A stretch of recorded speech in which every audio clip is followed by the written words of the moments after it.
Blog Talk Radio.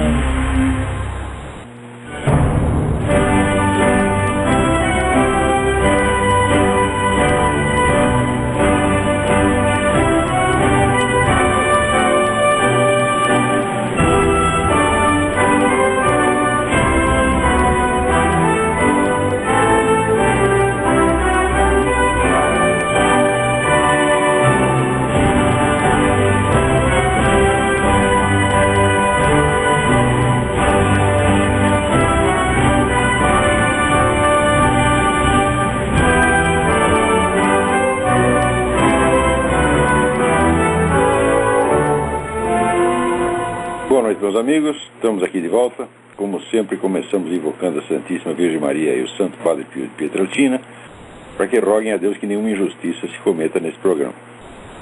Queria lembrar a vocês que nos próximos dias 10 e 11 de dezembro, sexta-feira e sábado, às 15 horas, o poeta e filósofo Ângelo Monteiro estará no Instituto Olavo de Carvalho, em Curitiba, para proferir 2 palestras. Então não percam. O Ângelo Monteiro é um grande conferencista, é uma pessoa que vale a pena conhecer. Também queria aqui, já que falamos em injustiça, semana passada eu desci aqui o cacete no Carlos Vereza. O pessoal tinha me mostrado uma entrevista dele no Jô, onde ele falava umas coisas sobre o PT. E eu achei que aquilo fosse uma difusão momentânea, né, um ato de frescura cívica. E daí o pessoal me mandou aqui um monte de pronunciamentos que ele tem feito, e a gente vê que ele tem movido um combate constante e muito sério contra toda esta porcariada que está dominando o Brasil hoje. Então fica aqui meus pedidos de desculpa aí ao Carlos Vereza. Merece todo o respeito. Aquilo não foi uma coisa feita momentaneamente só para brilhar, não. O homem tá sério na coisa. Esta semana saiu aqui no Globo essa notícia maravilhosa, né, que saiu no Wikileaks. Umas comunicações aí da embaixada americana, ao governo americano aqui, informando que o Brasil prende terroristas ligados ao Hezbollah e organizações semelhantes e depois os acusa de outras coisas, para dizer que não há atividade terrorista no Brasil. Quer dizer, está aí camuflando. Eu já dizia isso há muito tempo, mas agora está aí, agora não tem mais como esconder isso aí, a mancha de batom na cueca. Está lá as comunicações do embaixador americano dando serviço aqui, né? Claro que isso cria um problema diplomático para o governo americano, mas não se pode dizer que também cria para o governo brasileiro muito mais ainda, né? Mostra que o governo brasileiro é cúmplice dessa gente. Mas eu sempre disse que claro que é. Todo mundo sabe que essa turma do Hamas, Hezbollah, está aí agindo na tríplice fronteira, fazendo grandes negócios, né? Trazendo arma, comprando cocaína, revendendo cocaína, fazendo o diabo aí, né? Treinando terrorista. Os caras fazem o que quiser, como o pessoal das Farc também faz o que quiser. Isso aí virou a casa de mãe Joana, pô, graças aos nossos protetores aí no governo federal. Quanto é terrorista pode entrar e fazer o que quiser. Agora, se você fala determinadas coisas que não pode falar, então todo mundo cai de pau em você. Daí por exemplo, aí está aí o Jair Bolsonaro, né, diz que homossexualidade tem cura, né? E daí aparece aqui na internet comentários assim: Bolsonaro deveria ser morto a pauladas. Olha só aqui, né? Daí o outro responde: estou com a câmera prontinha, é só dizer ação.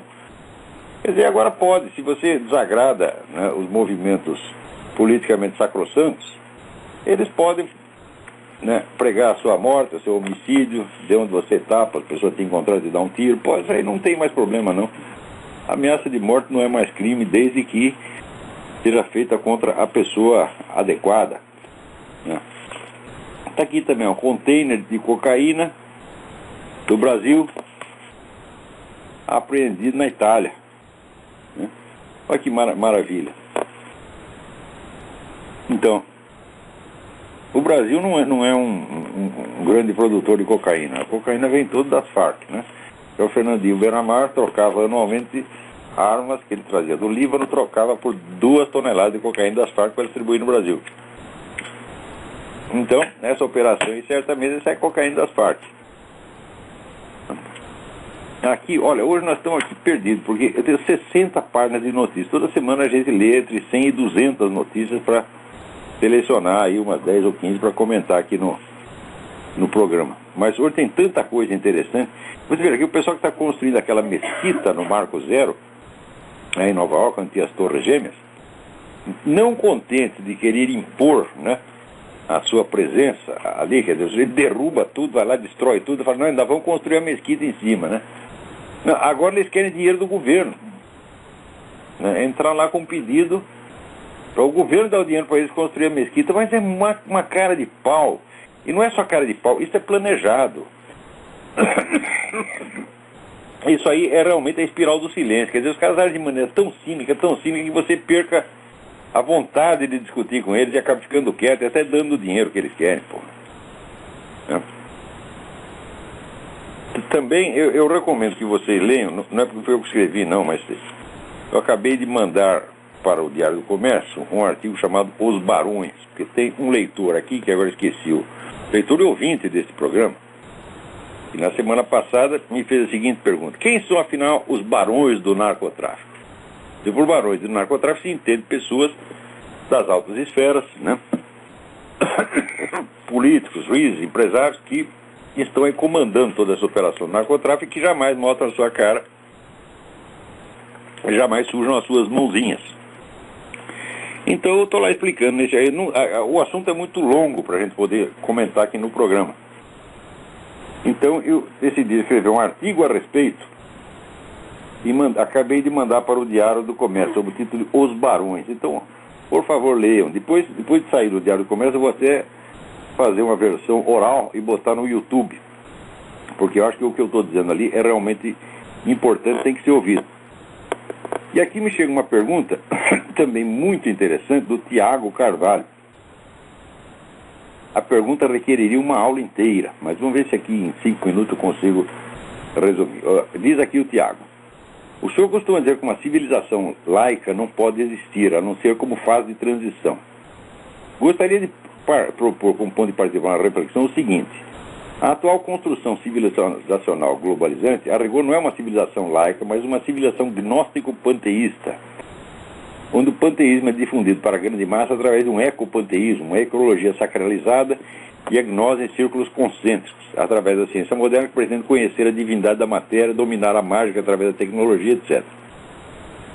Esse arranjo panteísta gnóstico, ao contrário de ser fase de transição, foi um dos arranjos políticos sociais mais estáveis que se conheceu na humanidade.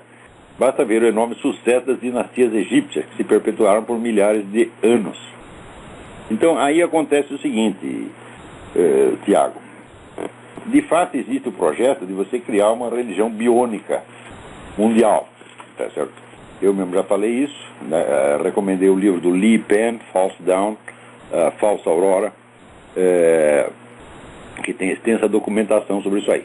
Mas, em primeiro lugar, ainda falta muito para que esta religião biônica esteja em vigência. Segundo, ela não é propriamente uma religião nova, é um arranjo feito mediante acordos com as religiões existentes, de maneira que todas as religiões permanecem mais ou menos intactas, apenas rearranjadas para funcionarem em harmonia dentro do plano da nova ordem mundial. Em terceiro lugar, essa ideia de ecopanteísmo que eu estou falando, a analogia que você faz com a civilização egípcia não funciona, porque na civilização egípcia o que você tinha é o que o Eric Voegelin chama de uma civilização cosmológica, quer dizer, uma civilização cujo modelo de ordem social era copiado do modelo da ordem cósmica, ciclos planetários, etc, etc. Isto hoje é absolutamente incompatível com o próprio estado das ciências, o estado de diferenciação das ciências hoje. Não tem como você hoje olhar o cosmos em torno como se fosse a morada de deuses, né, e imitando os ciclos cósmicos criar uma ordem social baseada nisso. Isso é absolutamente impossível. Então o que existe são planos, são sonhos nesse sentido de criar uma religião mundial de natureza panteística, mas olha, isso está tão incipiente e o avanço islâmico já está tão adiantado que obviamente não vai dar tempo, né? Quer dizer, o projeto mal saiu da gaveta e os outros já entraram, já tomaram a Europa completamente. Então o que a gente vê é que esse pessoal globalista que inventou esse negócio com toda a pretensão deles de ser os senhores do mundo, os guias secretos, o poder secreto, com 3 pontos de exclamação, né, como diz o Armindo Abreu, na verdade são os idiotas. Né? E quando enche o idiota de dinheiro, ele começa a fazer besteira. Esses camaradas, assim, eles têm dinheiro para fazer todas as besteiras que eles queiram. Como eles fazem a coisa muito discretamente, quando dá tudo errado, né, ninguém põe a culpa neles. E daí eles estão prontos para fazer outra e outra e outra. Mas não quer dizer que eles tenham sucesso no que estão fazendo. Não quer dizer que eles tenham efetivamente o poder de determinar o curso da história. Eles não têm. Eles têm o poder de fazer uma confusão desgraçada. E, às vezes, se ferrar junto com os outros. Então, olha, quem está ganhando nessa história, sem dúvida alguma, é o Islã. A tal civilização materialista, laica, criou um vazio espiritual e o Islã está preenchendo.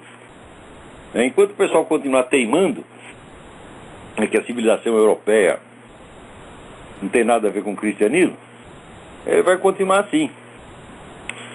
Quer dizer, a verdadeira briga é entre o cristianismo e o Islã, mas o cristianismo está com as mãos amarradas. Então, criou um espaço vazio, o outro pode entrar e fazer o que quiser. Eu até acredito que nesse pessoal globalista, muitos deles preferem, olha, antes o Islã do que voltar atrás, do que voltar aos tempos do cristianismo. Então tá bem, meu filho. Então você não tem que rezar 5 vezes por dia, né? Não pode comer carne de porco, não pode isso, não pode aquilo. As mulheres têm que andar tudo empacotado, né? Então, é a escolha que vocês fizeram. Agora aqui sai uma circular de uma dessas firmas de análise de investimento aí, dizendo que, olha, os Estados Unidos estão a 1 passo da hiperinflação. 1 passo. Isso aí vai acontecer daqui a pouco. Bom, para quem ganha dinheiro no Brasil, isso até pode ser até vantagem. Mas as consequências disso para o mundo são incalculáveis. Vamos ver o que mais nós temos aqui. Mas é tanta coisa, tanta coisa. Aqui tem, olha, também tem, por outro lado, tem aqui um comunicado do Lyndon LaRouche dizendo que a bolha especulativa brasileira vai explodir. O Lyndon LaRouche é um sujeito que tem muita informação, mas eu acho que a cabeça dele não funciona direito. Às vezes ele vê as coisas ao contrário. Então, procura lá no site dele, no Executive Intelligence Review, esta mensagem: bolha especulativa brasileira vai explodir. Vale a pena ler e aproveitar as informações sem seguir necessariamente a interpretação que ele está fazendo delas. Às vezes ele vai parar tão longe que, por exemplo, uma vez ele escreveu que eu sou um globalista, né? Quer dizer, exatamente o conceito, 180 graus. Provavelmente ele achou que ele era globalista para escrever num jornal chamado O Globo. Mas vale a pena ler, sobretudo para vocês terem ideia de onde está saindo o dinheiro, né, que está botando o Brasil aí para frente. Aí tem um monte de dinheiro russo através de versão espanhola, né?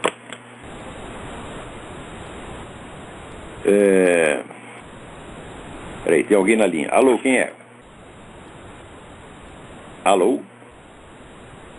Não tem ninguém. Alô? Alô, professor Olavo. Sim, quem está falando? É Ronaldo, São Paulo. Ronaldo, tudo bem? Tudo bem. Vou fazer pergunta e vou desligar. O senhor, uma vez, quando começou a desenvolver os conceitos de mente revolucionária nos seus artigos, mencionou que a Revolução Americana não se enquadraria nesse conceito. E o senhor ficou a desenvolver isso, e, salvo engano meu, acho que acabou não vindo num outro artigo. Queria que o senhor pudesse falar dessa diferenciação da Revolução Americana.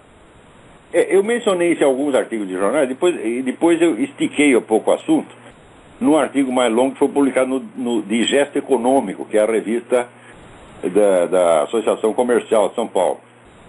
Então a explicação ali é o seguinte: eu dei a definição de revolução como sendo um projeto de mutação profunda da sociedade a ser realizado mediante a concentração do poder. Então, o elemento concentração do poder falta completamente na Revolução Americana. Aliás, foi feito exatamente no sentido contrário, de limitar o poder central e assegurar a autonomia dos vários estados, assim como dos vários poderes intermediários, né? Igreja, cultura, etc, etc. Em segundo lugar, não houve ali nenhum projeto de mutação profunda da sociedade. Ao contrário, eu até citei lá um clássico do livro História Constitucional dos Estados Unidos, onde mostra que praticamente todas as leis que o novo governo americano implantou eram coisas que já estavam na legislação inglesa anterior, às vezes de séculos. O que eles fizeram foi consolidar aquilo e afirmar a sua soberania nacional. Foi só isso. Então, tecnicamente falando, não foi uma revolução. Então, é claro que a ela não se aplica essas análises. O que não quer dizer que dentro dos Estados Unidos não tenham aparecido depois correntes revolucionárias muito profundas. Você pode, por exemplo, nós podemos classificar como, se não um revolucionário completo, ao menos um proto-revolucionário, o presidente Lincoln, que provocou uma centralização enorme do poder a pretexto da guerra. Note bem, quer dizer, você centralizar o poder para você enfrentar uma guerra é normal, mas ele tentou criar algumas instituições estáveis e marcaram de uma vez para sempre a história americana. Quer dizer, o começo do crescimento do poder central americano data ali da Guerra Civil. Tem muita gente que chamou o Lincoln de ditador por causa disso. Bom, pode ser até um exagero, mas o fato é que a centralização começa ali. Outro que deu passos importantes para isso foi o Woodrow Wilson. E, finalmente, o Franklin Delano Roosevelt, com o projeto New Deal, né? Tudo isso é centralização. E é evidente que, nessas horas, o pessoal da esquerda, o pessoal comunista, aplaude essa coisa, porque todo o crescimento da burocracia abre um monte de oportunidade de emprego para comunistas. No tempo do Roosevelt, os comunistas entraram até no serviço secreto, ocuparam, então chamava-se OSS, Organization of the Secret Service, acho que é isso, que depois virou a CIA. A CIA, quando nasceu, já estava infestada de comunistas graças àquela herança que vinha da OSS. Então, eles acham lindo isso. Por que você acha que comunista gosta tanto do John Maynard Keynes, o economista? Porque o John Maynard Keynes é a favor da intervenção maciça do governo na economia, e sempre que tem assim, essa intervenção, abrem-se novas agências estatais que imediatamente os comunistas preenchem. Então, para eles, essa é uma maravilha. Esse aí é o motivo pelo qual eles gostam tanto do Keynes. Agora, o fato é que as reformas introduzidas pelo Franklin Roosevelt, vagamente inspiradas no Keynes, estavam levando os Estados Unidos para o buraco. E daí veio a guerra. O japonês salvou os Estados Unidos. Porque na época de guerra, então precisa centralizar a economia mesmo. Então, implantou a economia de guerra e salvou a economia americana, que o Lord Keynes teria levado para o buraco. Agora aqui o pessoal manda um monte de coisa sobre esse negócio do prêmio Jabuti, né? Que foi dado aí para o Chico Buarque. Eu não quero nem participar disso. É que enfia o prêmio Jabuti naquele lugar. O prêmio Jabuti não qualifica ninguém, meu Deus do céu. Quando deram até um prêmio Jabuti para o Bruno Tolentino, eu achei que isso era uma grande honra para o prêmio Jabuti, né? Então, talvez o Chico Buarque até mereça essa porcaria, né? Esses prêmios não querem dizer mais nada. Ora, bom mesmo, tem o grande escritor romeno Émile Cioran, né? Ele mudou para a França quando era jovem e começou a treinar para escrever em francês. Publicou um primeiro livro e os caras acharam que aquilo era francês de estrangeiro. Ele falou, quer ver o que eu vou fazer? Eu vou para casa, eu vou sair dali, vou virar o maior prosador francês. Passou 20 anos treinando e daí publicou um livro. Os caras disseram, pô, mas aqui é um prosador maravilhoso, tá? E encheram ele de prêmio. Ele mandou todo mundo enfiar os prêmios no cu. Hã? É assim que se faz, porra. Peraí, tem mais alguém na linha aí. Alô? Alô? Alô? Alô? Sim, quem está falando? Quem está falando é Carlos, aqui de Belo Horizonte, tudo bem? Carlos, tudo bem? Tudo bom. É o seguinte, eu estou acompanhando o seu programa já faz uns 3 ou 4 programas, né? E em alguns programas para trás aí, você falou que o nosso ex-governador Aécio Neves não era flor que se cheire. Eu queria entender isso, porque aqui no Brasil parece que ele é a oposição possível aqui nesse nosso país. Eu também acho isso. Aliás, eu disse isso também. Né? não acho que ele seja a oposição que eu desejaria ver aí, mas ele é muito mais oposição do que o Zé Serra. E se ele fosse o candidato no lugar do Zé Serra, ele teria muito mais possibilidade de vitória. Agora o Zé Serra manobrou lá dentro, puxou o tapete do Aécio Neves, porque ele quer ser o candidato, ele que é o cara que quer aparecer, e pronto, deu no que deu. Eu também acho que a coisa é mais ou menos por aí, não é? Pois é, agora, o Aécio, vamos dizer, ele não faz o tipo de oposição ideológica que é necessário. Ele faz uma oposição muito mais firme do que o Zé Serra, mas não tem um conteúdo ideológico claro. E é esse que é o problema. No Brasil se criou o monopólio do discurso ideológico. Só a esquerda tem o direito a ter uma ideologia própria. O pessoal do direito não pode.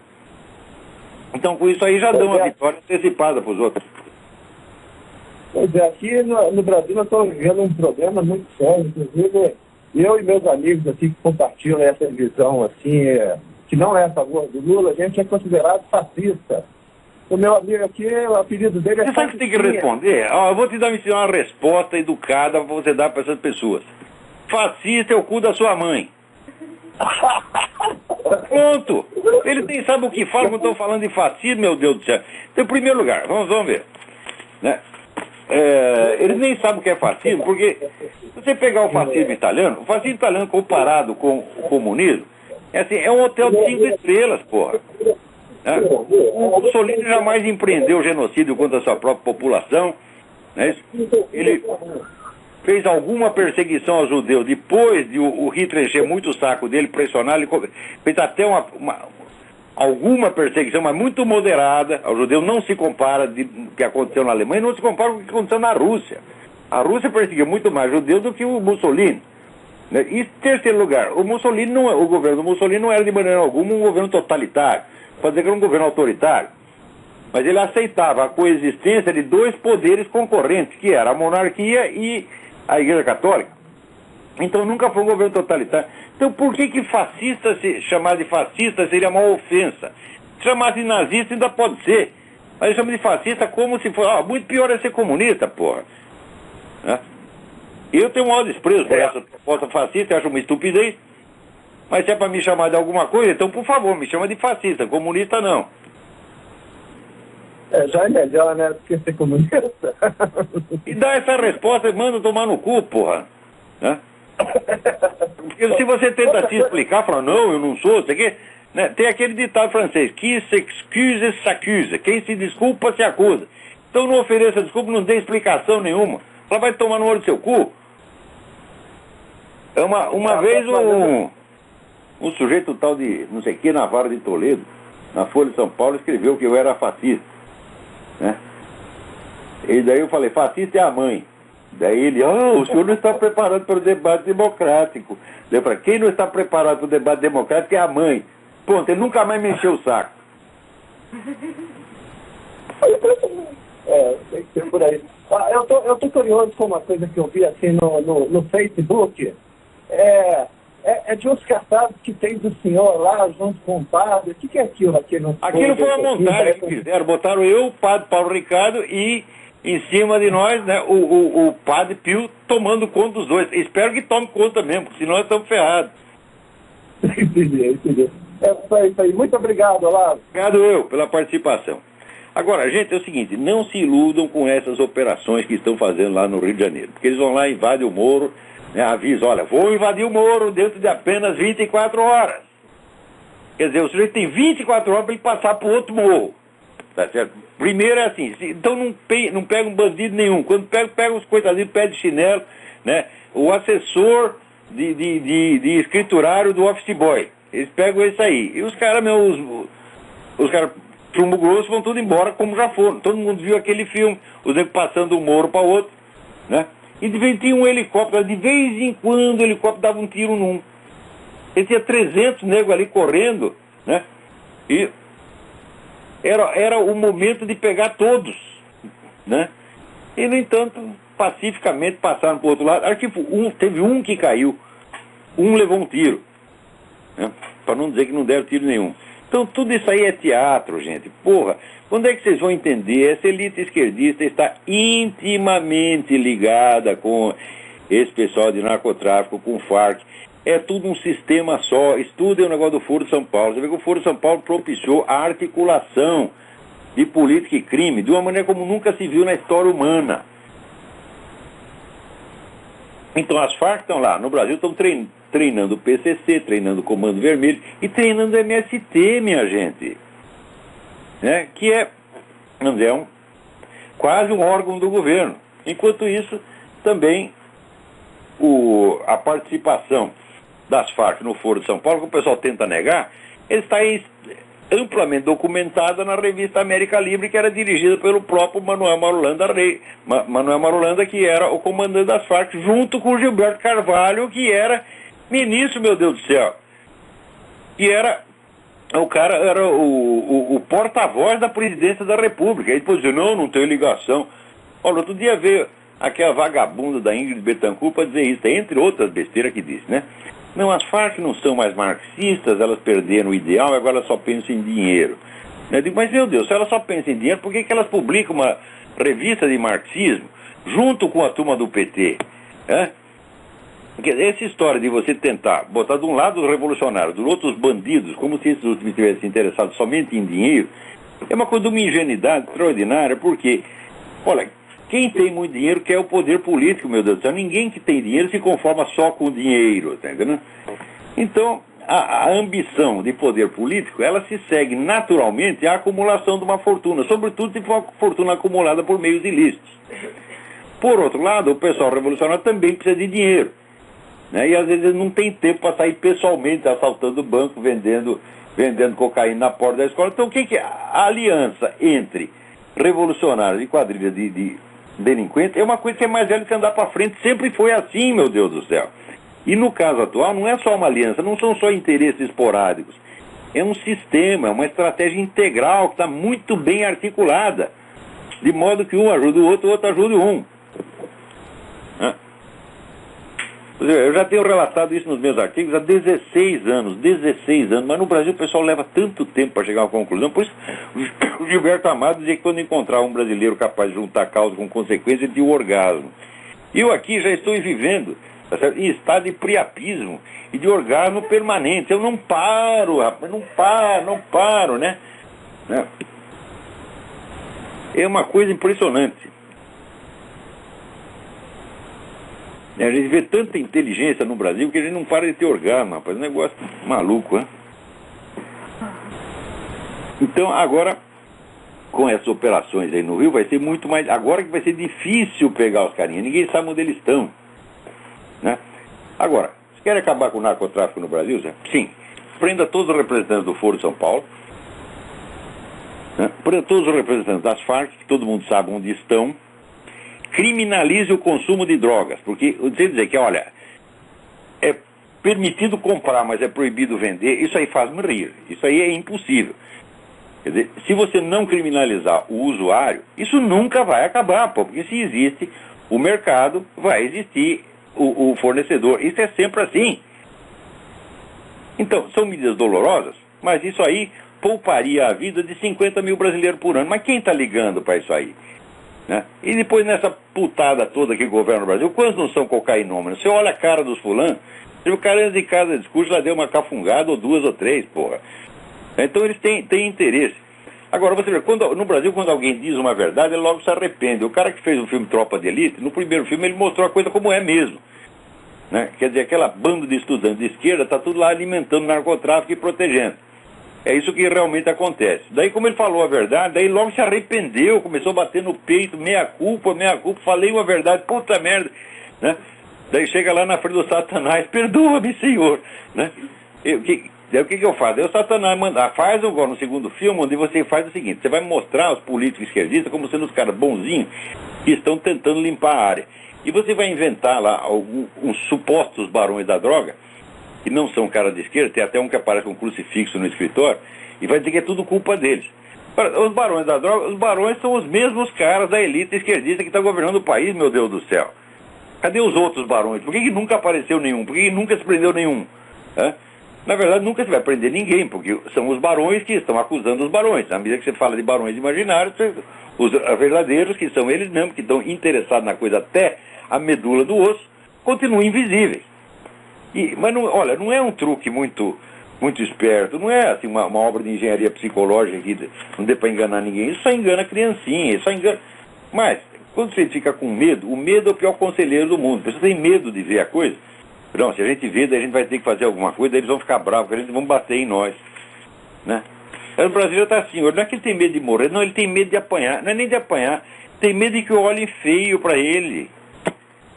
Né? Aqui, quem fez a autor da pergunta, ao qual eu agradeço, é o Wilson Tanuri. Né? Em sua opinião, quem são na realidade os barões do tráfico no Brasil? Os barões do tráfico é a turma do Foro de São Paulo, meu Deus do céu. Os barões do tráfico é o nosso governo federal. Até quando vocês vão? Quanto tempo e quantos documentos vocês precisam? Né?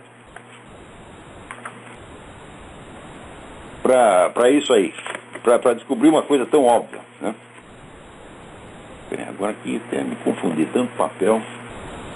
Alguém me manda aqui um artigo do Luiz Eduardo Soares. Ai, meu Deus do céu. Né? Luiz Eduardo Soares é aquele que dizia que eu era o teórico do Opus Dei. Por aí você vê, né? A acuidade política do... Ai.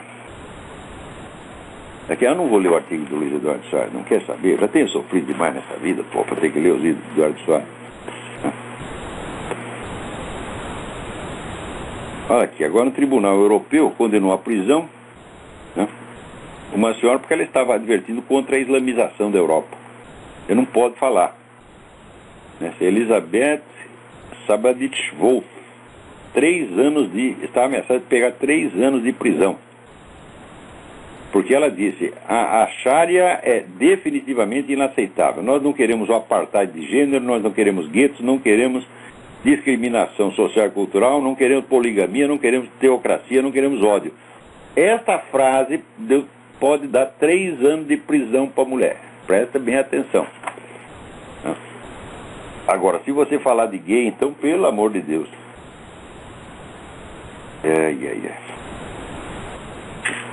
Vamos ver o que mais nós temos aqui. Olha aqui que maravilha, que maravilha. O Parlamento da União Europeia, né, que tem o projeto de fortalecer a família para enfrentar o problema da queda demográfica, porque não tem mais europeu, cada geração tem menos. Então, dentro do plano de fortalecer a família, eles querem impor o casamento gay como obrigatório em todos os países membros. Quer dizer, como é que você vai aumentar a população através do casamento gay? Pô, o cara deve ter feito uma descoberta genética fantástica. O nego vai com o outro pra cama, o outro engravida, por via anal. Não é um negócio fantástico, é o progresso da ciência, minha gente. Porra! Como é que... agora, os caras fazem assim, é pílula, né? É abortismo, é casamento gay... E daí você estranha que a população esteja diminuindo. Olha aqui, a diminuição da população foi um projeto dessa mesma gente. O pessoal que inventou a União Europeia, que foram os Rockefeller, os George Soros da vida, foram eles mesmos que inventaram o negócio de controle populacional. E espalharam aquilo pelo mundo. Acontece o seguinte, que isso só pegou nos países ricos. Nos países ricos, o pessoal de classe média leu aquilo e falou, é mesmo, para que a gente pode ter filho? A gente pode ficar aqui na maior putaria, comendo a mulher dos outros, né? Ou então dando para os outros. Né? Para que vai ter filho? Vai ter que criar as crianças, dar despesa. Criança chora, mija na gente, pô, não vamos mais ter filho, vamos viver a vida, né? O cara todo com mentalidade epicurista decidiu não ter mais ter filho. Agora, no terceiro mundo, né, as pessoas continuam tendo filho, né? E nos países mais pobres, aqui a gente vai na igreja, a igreja é muito frequentada por irlandês. Chega lá um irlandês com uma irlandesinha e 9 crianças atrás. Né? Porque eles são católicos. Né? Então, no Islã também. Né? Cada muçulmano tem 18 filhos, 20 filhos. Com 4 mulheres, rapaz, como é que vai parar de ter filho? Né? E tem lugares onde ainda tem escravidão. No Sudão ainda tem escravidão. Quer dizer, você pode comer as 4 mulheres e mais um número ilimitado de escravas. Então, aparece criança para mais de metro. E na Europa, naturalmente, começou a diminuir. Né? Daí eles não começaram a pensar, falaram, o tiro saiu pela culatra. Quer dizer, diminuiu a população. Nós esperávamos que daí os europeus fossem dominar o mundo, né? E Acontece que começou a diminuir a população e começou a encher de muçulmanos. E agora o que a gente faz? Vamos implantar um casamento gay porque isso vai aumentar a população. O que é pra fazer com esse cara? Olha, é que nem o cara propôs pro Bolsonaro, tem que matar a paulada, porra. Né? O cara que vem com uma ideia dessa, o cara está preocupadíssimo aqui com diminuição da população e ao mesmo tempo votando o casamento gay para tornar obrigatório em todos os países da Europa.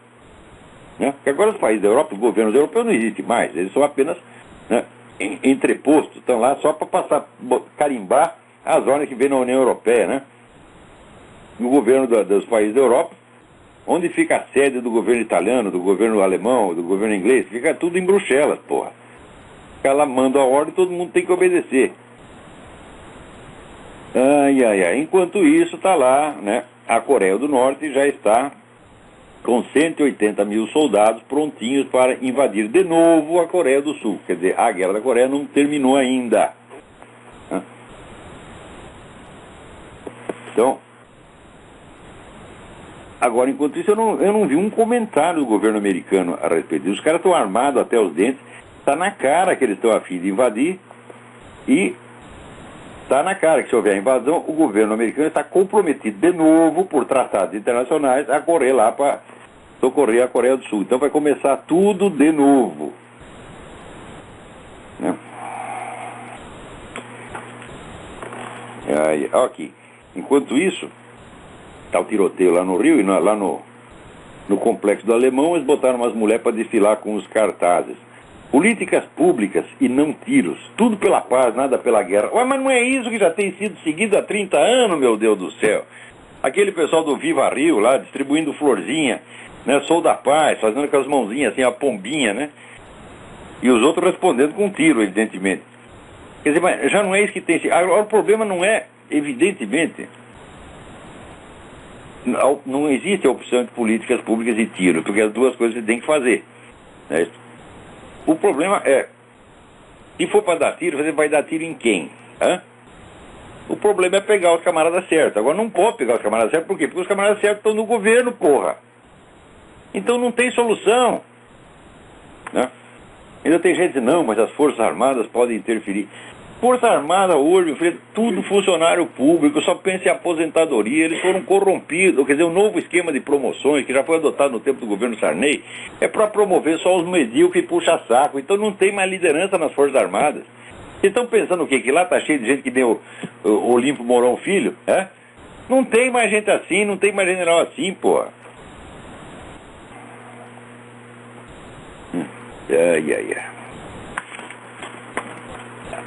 Agora, leiam lá no Nota Latina, a Graça Salgueiro, ela reproduziu lá um apelo que está circulando na internet, um apelo dirigido pelos narcotraficantes aos outros narcotraficantes, né, em favor, vamos dizer, da união e da formação de uma macro-organização. Quer dizer, ainda é o velho plano do William da Silva Lima, que era o chefe do Comando Vermelho, dava para unificar todas as quadrilhas e infundir nelas um propósito ideológico, um sentido de movimento revolucionário e tomar o poder. Porque ele dizia o seguinte, olha que coisa maravilhosa, lá no morro está cheio de criança fumando e vendendo baseado, olha que perspectiva maravilhosa, no futuro eles vão ser 3 milhões de adolescentes que vão matar vocês. É uma coisa linda, ele escreveu isso em 1991 e o plano está em execução, está indo mais lento do que ele queria, na verdade, né? Mas mesmo assim, o pessoal está aterrorizado. Agora imagina quando eles conseguirem realizar o que quiserem. Né? Por outro lado, veja que coisa maravilhosa. O Barack Obama decidiu que agora, dentro dos atos dos Estados Unidos, do governo dos Estados Unidos, serão avaliados pelo Comitê de Direitos Humanos da ONU. Né? O comitê é formado por membros do Irã, Coreia do Norte e Cuba. Então agora essa turma vai ensinar para o governo americano o que são, né, os direitos humanos. Olha aqui, ó. Puta vida. Direitos humanos, você imagina o que é direitos humanos? Quando o pessoal gay fica reclamando, mas o que é direitos humanos de gay no Irã? O direito que você tem lá é de morrer, meu filho. E assim vai. Então o pessoal vai implantar isso aqui nos Estados Unidos. Agora, o Obama, ele está dando a cara dos Estados Unidos para apanhar. Não é a cara própria dele, não, é a cara do país.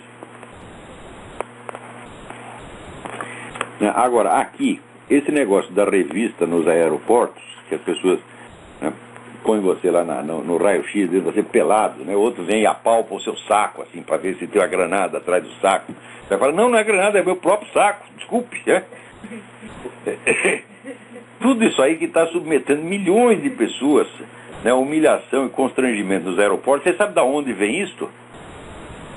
Foi que, antigamente, o pessoal usava um critério de submeter as pessoas à revista pelos sinais que eles davam na conduta.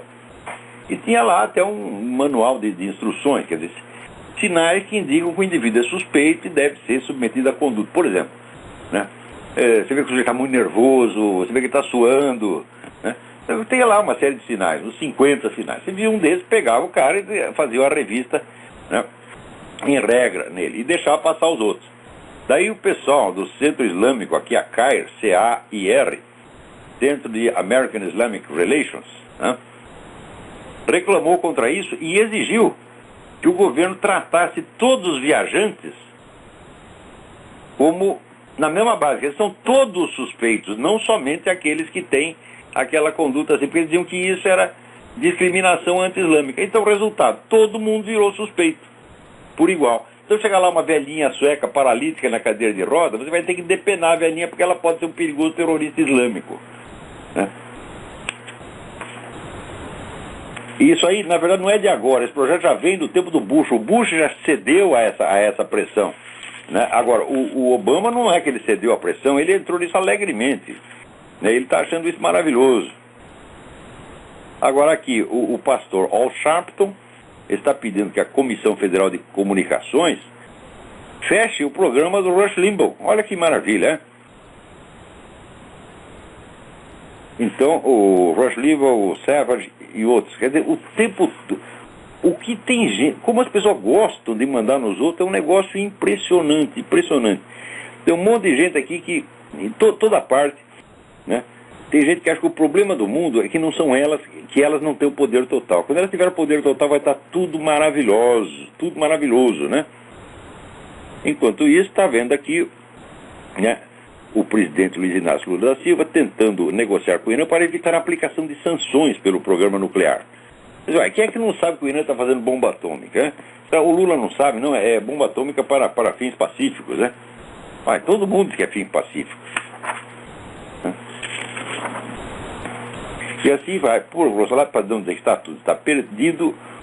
O bispo Luiz Carlos Essel, de Caçador, Santa Catarina, que apoiou, fez propaganda para a candidatura abortista da Dilma Rousseff, foi lá no Vaticano e pediu demissão, e a demissão naturalmente foi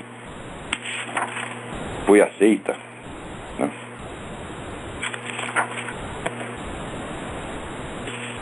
Então, por outro lado, na Venezuela, os advogados ali do Alejandro Penha Esclusa pediram que seja trocado o juiz do processo. O Alejandro Penha Esclusa continua na cadeia, né, sob a acusação de ser um perigoso terrorista. Dizem que ele tinha lá um monte de dinamite estocada embaixo da caminha das filhas, né, embora o Alejandro tenha um diploma de engenheiro, né, ele provavelmente não sabia que isso era perigoso, coitado, e guardou lá um monte de dinamite embaixo da caminha das filhas, né? E prenderam ele sob a acusação de ser o contato de um terrorista que é ininterrogável, porque ele foi interrogado 2 minutos na Venezuela e mandado para Cuba, onde está inacessível. Então é a testemunha inacessível e invisível, né? E o advogado do Alejandro pediu que o juiz fosse removido, porque o juiz já falou tanta coisa contra o Alejandro Penha Esclusa que ele praticamente já anunciou a condenação antes de ter o julgamento. Então não dá, né?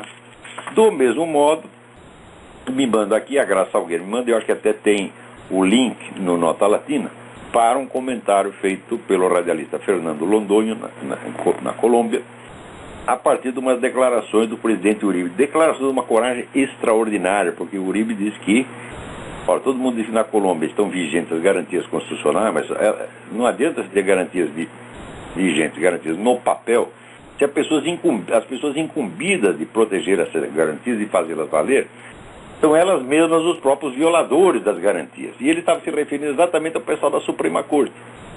Porque como a guerrilha se deu mal na Colômbia, então o que eles começaram? Começaram a infiltrar gente no sistema judiciário. Hoje o sistema judiciário colombiano é praticamente escritório de advocacia da guerrilha.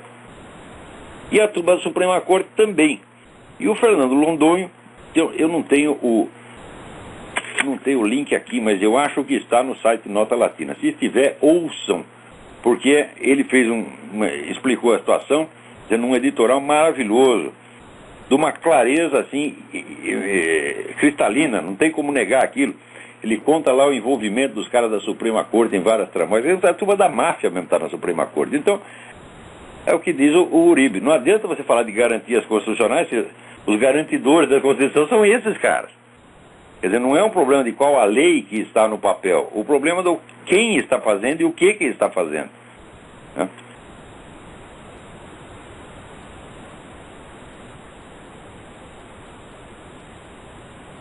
Enquanto isso, né, você veja, a polícia no Brasil tem orientação, se encontra o sujeito morto na rua, pergunta, a vítima era homossexual? Não pergunta se o assassino era homossexual também. Né? Então dá parecendo que os heterossexuais estão matando outros homossexuais a granel. Aí, né? A granel quer dizer 195 por ano, num país que mora 50 mil. Né?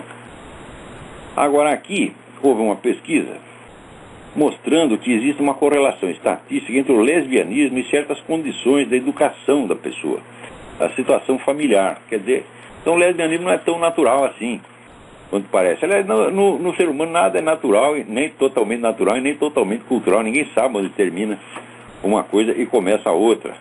Né? Agora, o que não se pode aceitar é o seguinte, é a teoria de que o negócio é genético, sendo que não há prova nenhuma. E o raciocínio, se é genético, então não pode ser criticado. Eu digo, ai meu Deus do céu. Por exemplo, impulso assassino também pode ser genético. Por causa disso a gente não pode criticar. Que merda é essa? Né? Nada no mundo é incriticável. Pero você, nem eu, né? Nem eu que sou um sujeito sacrossanto, impoluto, né? Até eu posso ser criticado. O pessoal me chama tudo quanto é nome, e às vezes faz muito bem de chamar. Né? Então é isso também. Que num país islâmico aí, pegaram um casal, que os dois eram solteiros, e estavam lá transando, né, na casa do patrão do sujeito, o cara estava comendo, é um empregado comendo o outro. Então, que levaram 100 chibatadas, né. Olha, é isso aí que vai, você imagina implantar isso na Europa, meu Deus do céu. Esses dois solteiros, então não é adultério ainda, né, é só sacanagem. Então, crime de sacanagem é punido com 100 chibatadas. Vocês querem isso aí no Brasil? Né? O pessoal na Europa parece estar querendo, tudo masoquista.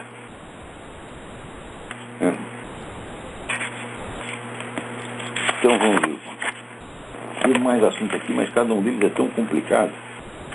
Aqui tem um cidadão que me pede que eu, nesse programa, embora ele seja dedicado a comentar as notícias da semana, que eu falasse mais sobre grandes obras da literatura, que desse umas dicas de leitura para eles, né? Então, até a minha amiga Marta Gandra pediu que eu indicasse algum livro sobre a ligação entre a similaridade estrutural entre comunismo e nazismo. Um livro clássico disso aí é o do Richard Overy, The Dictators. Tem um livro de 900 páginas, está tudo lá, e todo o resto da bibliografia está lá. Não, mas olha, a gente falar de grandes obras de literatura num programa que tem 1 hora por semana e no qual você ainda tem 50, 60 notícias por semana para comentar, é praticamente impossível. Tá certo? Mas, para não dizer que eu não vou fazer nada similar, eu vou comentar uma notícia de 11 anos atrás. Você veja como esse programa está atualizado. Vou contar para vocês. Outro dia eu estava comprando um exemplar da História da Literatura Ocidental do Otto Maria Carpo na edição do Senado. E na propaganda eles diziam que em 1999 o livro tinha sido incluído numa lista feita por 10 intelectuais brasileiros dos 100 melhores livros de não ficção do século XX. E eu fui lá ver na lista e o Carpo não estava lá. Né? Deveria estar, evidentemente. Né? E procurei lá no arquivo da Folha e achei a lista. A lista é um negócio fantástico, porque esses 10 camaradas, a leitura de acadêmico brasileiro, assim, um só lê aquilo que os outros leem. Então o sujeito vai procurar uma coisa, né, diferente, para ver se houve alguma grande descoberta. Não, iniciativa intelectual não tem nenhuma. Aquele negócio de Maria vai com as outras, total. Né? E, por incrível que pareça, consideraram o maior livro do século A Ética Protestante e o Espírito do Capitalismo, do sociólogo alemão Max Weber, que é uma tese que está errada. Para começo de conversa, a tese está errada. Né? Depois veio o historiador inglês R.H. Tawney e mostrou que o negócio não era bem assim. E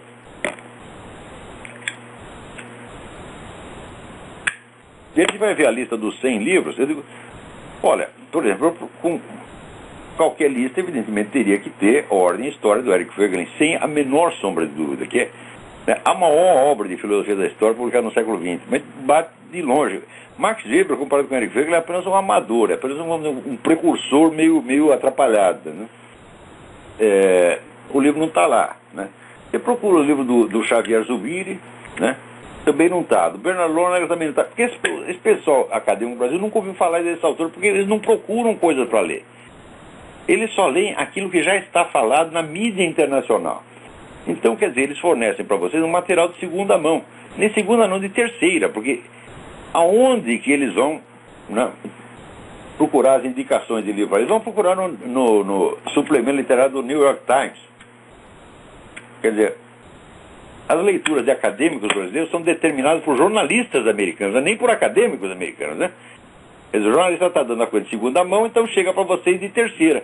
Assim é que não dá, quer dizer, você não tem no Brasil uma comunidade de intelectuais letrados com iniciativa, com capacidade de buscar as coisas que interessam e saber jogar as coisas pelo seu valor intrínseco e não pelo falatório da mídia.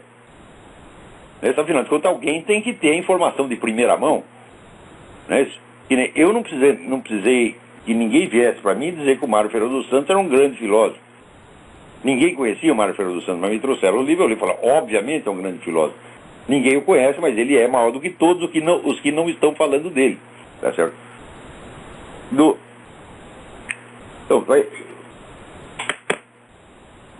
a ausência do Mário Ferreira aqui ainda é explicar, porque ninguém sabia nada a respeito, né? E esse pessoal tem uma tremenda insegurança, eles não conseguem dar valor a nada que já não esteja consagrado na grande mídia universal. Então, quer dizer, a função de intelectual no Brasil é de um repetidor da mídia. Né? Quer dizer, os acadêmicos, os cientistas, filósofos, são discípulos de jornalistas, de resenhistas de jornal. É por isso que o país está nessa merda, tá entendendo? Agora, de livros brasileiros, eles só colocaram Os Sertões. Quer dizer, por que não colocaram, né, Casa Grande e Senzala? Que é um livro universalmente reconhecido como uma das maiores produções, talvez o maior livro de sociologia do século, depois desse do Weber, né? Então, e sobretudo, porque não colocaram a história da literatura ocidental do Carpo, que é a maior e melhor história da literatura que se fez no mundo. Esse pessoal não tem autonomia de julgamento, é tudo Maria vai com as outras, é tudo menininho inseguro, tá entendendo? E precisa da aprovação do grupo. Né? Para compensar, botam lá o livro de memória do Vladimir Nabokov, e são tão besta que eles colocam uma coletânea de textos do Charles Darwin, que foi publicado no século XIX. Então, veja que coisa, alguém no século XX pegou esses vários textos isolados do Charles Darwin, que não era a origem das espécies, eram textos menores, juntou e publicou. Então, porque o livro materialmente foi publicado no século XX, embora os escritos sejam do século XIX, eles põem na lista dos grandes livros do século XX, meu Deus do céu. Quer dizer, o livro é apenas, vamos dizer, uma coletânea organizada a posterior com textos já publicados muitos anos antes. Agora, dos 100 livros aqui, tem pelo menos 20 que são marxistas. Então você fica achando que o marxismo foi responsável por pelo menos 20% da grande produção intelectual do século XX. Ele põe aqui aquela merda, Eros e Civilização, do Herbert Marcuse, um livro do qual não se aproveita uma única palavra, meu Deus do céu. É um negócio incrível, né? Mas de vez em quando eles acertam, com até uma ou duas coisinhas que prestam. Ele coloca aqui o livro Pensamento Selvagem, de Claude Lévi-Strauss. Ai, meu Deus. Claude Lévi-Strauss, inclusive, escreveu coisas infinitamente mais importantes do que isso. O Pensamento Selvagem é apenas uma ilustração a partir do baseário que ele fez para a América do Sul. Né? Coloca vários livros do Theodor Adorno, da turma da Escola de Frankfurt. É fantástico, hein?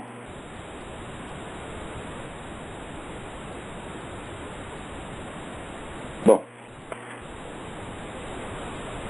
aqui, Teodoro Adorno, Mínima Moral, o autor pratica uma espécie de crônica filosófica da vida degradada na sociedade administrada. Meu Deus, mas os inventores da sociedade administrada foram eles mesmos. Hoje nós temos sociedade administrada aqui nos Estados Unidos, graças a essa turma da escola de Frankfurt. O que é o politicamente correto se não a sociedade administrada? Meu Deus do céu. Então é uma falta de discernimento, é uma burrice presunçosa que não tem mais fim. Mas o que tem fim é o nosso programa. Então, por hoje é só, até semana que vem. Muito obrigado.